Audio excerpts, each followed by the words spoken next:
You're working on a document, but instead of spending hours writing, summarizing, or organizing your ideas, an AI assistant finishes most of the work in seconds. Sounds too good to be true? In today's video, I'm testing Notion AI to see whether it's actually worth your time or if it's just another AI tool with big promises. Hello everyone, welcome back to the channel. Let's start from the beginning. First, open your browser and visit the official Notion website. Click Login if you already have an account, or choose Get Started to create a new one. You can sign up using your Google account, Apple ID, or email address.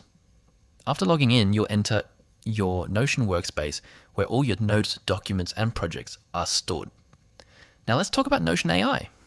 Unlike many AI tools that only generate text, Notion AI is built directly into your workspace.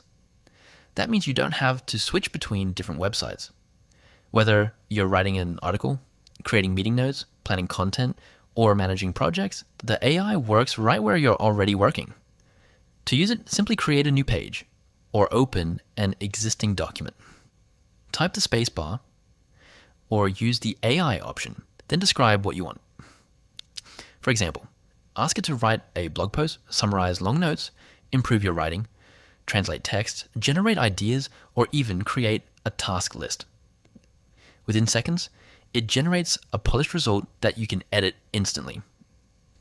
After testing it, I found the writing quality to be natural, the summaries accurate, and the brainstorming feature especially useful for content creators, students, and professionals. The interface is also clean, making it easy for beginners to learn. However, it's not perfect. Some advanced AI features require a paid plan, and for highly technical or specialized topics, you'll still want to review the output before publishing. So, is Notion AI worth it? If you already use Notion for notes or project management, I'd say yes. Having AI built into your workspace saves time, improves productivity, and eliminates the need to constantly switch between apps.